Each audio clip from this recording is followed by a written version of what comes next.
welcome to the channel. In today's video, we are diving into creator time tracking. And by the end, you will have all the insights you need. So grab a seat, hit that like button, and let's get started. Okay, first of all, create a task button, and who is task already created in button.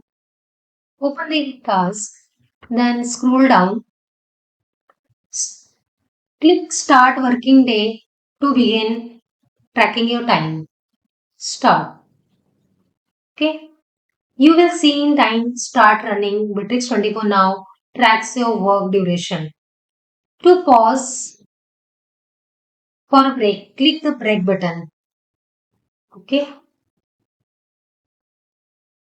And the end of the day, click finish working day.